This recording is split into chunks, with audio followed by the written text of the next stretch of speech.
Last ফেজের vote এবং এটা দেখা গেল দেশের প্রধানমন্ত্রীকে এবারই হয়তো এত বেশি প্রচার করলেন তার মধ্যে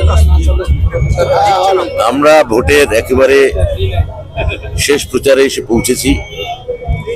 এই নদী বিধৌত গাঙ্গে উপত্যকা, সেখানে শুষ্ক রুক্ষ কচ্ছের রান, সেই সমন্বিত প্রধানমন্ত্রী এখানে আসছেন, এসে বাজি বকছেন। আজকে অনেক খারাপ খারাপ কথা বলেছেন, ভিত্তিহীন কথা বলেছেন। সব থেকে বড় কথা, খুবই এই ভোটটা খুব একই সঙ্গে, যেমন এই ভোটটা ছিল বিজেপিকে হারানোর ভোট, দেশের ক্ষমতা থেকে বিজেপিকে সরানোর ভোট, তেমনি প্রধানমন্ত্রীর মান যে কতটা নিচে যেতে পারে, তার কথাবার্তা একটা এক ধরনের ঘৃণার বেসাতি এবং বিভাজনের একটা স্পষ্ট রাজনীতি গোটা প্রচার পর্বে প্রধানমন্ত্রী ছড়ালেন।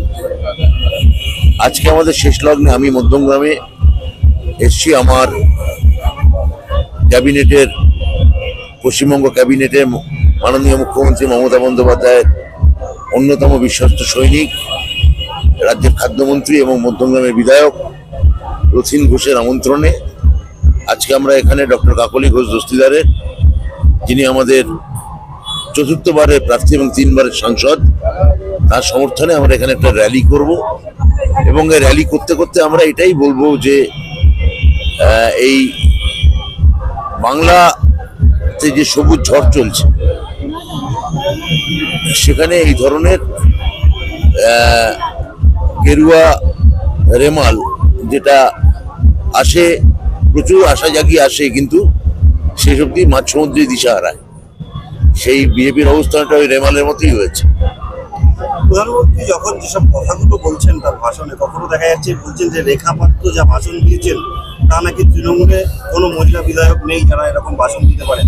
এই সংলাপগুলো যখন শোনেন তার মুখ থেকে, কোথাও কি আপনাদের থিয়েটারের মানুষ, কোথাও কি কাঁচা সংলাপ মনে হয়?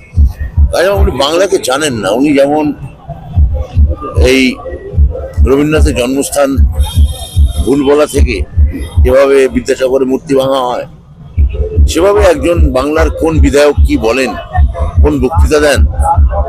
আমাদের এত ভালো ভালো মহিলা স্পিকার আছেন এবং মহিলা উপযুক্ত জনপ্রতিনিধি আছে, সেখানে এই ধরনের কথা বলা মানে বসিরহাটে ওনার ভোট আরো কমিয়ে দেওয়া, বিজেপির ভোট আরো কমিয়ে দেওয়া।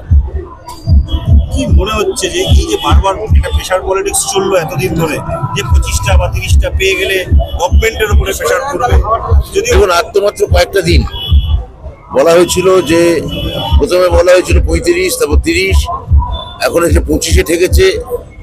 বলা হয়েছিল যে সরকার আমরা 26 অব্দি চালাতে দেবো না, এখন নিজেরাই থাকবে কিনা কেন্দ্রীয় সরকারে, সে বিষয়ে গোটা ভারতবর্ষ জুড়ে একটা প্রশ্নচিহ্ন উঠে গেছে।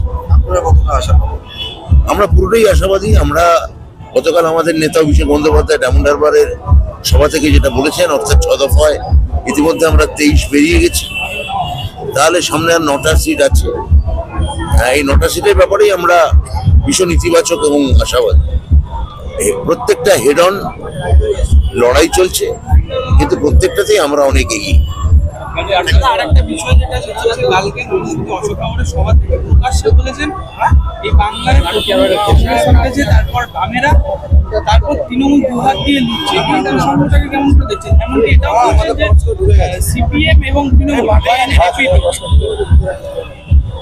এই কথার কোনো মানে নেই। আমি নিজে মমতা বন্দ্যোপাধ্যায়কে একজন লার্জলি বামপন্থী নেত্রী বলে মনে করি, এবং পশ্চিমবঙ্গ একটা আন্দোলন, সংগ্রাম, লড়াইয়ের জায়গা।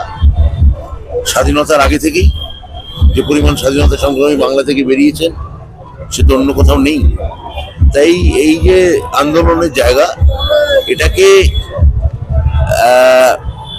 বিজেপি বা মাননীয় প্রধানমন্ত্রীর পক্ষে বোঝা সম্ভব নয়। ফলে এই ধরনের ভিত্তিহীন আজগুবি অভিযোগ, আজগুবি কথা বলছে। লাস্ট একটা জানা প্রশ্ন, সেটা হচ্ছে এই যে গত লোকসভা নির্বাচনে সিপিএম এর খাতা বন্ধ হয়ে গেছে এবং এবারে দেখা যাচ্ছে যে বামপন্থীরা অনেক আশাবাদী রয়েছে এই খাতা খুলতে পারে। এটাতে আপনারা কিভাবে দেখছেন? না, বামপন্থীরা আশা করতেই পারে। আমরা চাইবো যে আমাদের রাজ্যে প্রধান বিরোধী মুখ বামপন্থীরাই হোক। হ্যাঁ, কেননা কোনো সাম্প্রদায়িক বিভাজনমূলক দল আমরা আমাদের প্রধান প্রতিপক্ষ হিসেবে চাই না। আর পশ্চিমবঙ্গ অনেক সম্প্রীতির মাটি, লড়াইয়ের মাটি, পশ্চিমবঙ্গ আন্দোলনের মাটি। বহু বড় বড় রাজনৈতিক আন্দোলন পশ্চিমবঙ্গ থেকে শুরু হয়েছে। ফলে আমাদের মূল বিরোধী দল সিপিএম থাকুক বা বামপন্থীরা থাকুক বা কংগ্রেস থাকুক, কোনো বিভাজনমূলক দল আমাদের থাকুক, আমাদের প্রধান বিরোধী দল এটা আমরা চাই না। ফলে বামপন্থীরা যদি ওরা যে শূন্য হয়ে গেছেন সেটা ওদের ভুল রাজনীতির জন্য হয়েছে। ওরা যদি রাজনীতি শুধরাতে পারেন জাতীয়তাবাদের প্রশ্নে,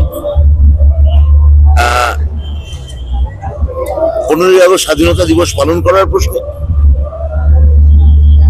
এবং আমার মনে হয় যে আঞ্চলিকতাবাদকে বোঝার জায়গা থেকে যদি বামপন্থীরা নিজেদের রাজনীতি শুধরে নেয় এবং তারা যদি আমাদের পরবর্তী ক্ষেত্রে প্রধানমুখ হয়, আমার অন্তত আপত্তি নেই। আপনারা বিরোধী দল হিসেবে বামপন্থীদেরই দেখতে চান? আমি অন্তত তাই চাইছি। এই বিজেপির ব্যাপারটা পছন্দ হচ্ছে না, আমি এই বাংলা কখনো এই ধরনের অসাম্প্রদায়িক, এই ধরনের বিভাজনমূলক রাজনীতি বাংলা চাইনি। আমাদের দেশভাগও যে হয়েছে আপনারা মনে রাখবেন যে মূলত পাঞ্জাব এবং বাংলা এই দুটো অংশই কাটা হয়েছে এবং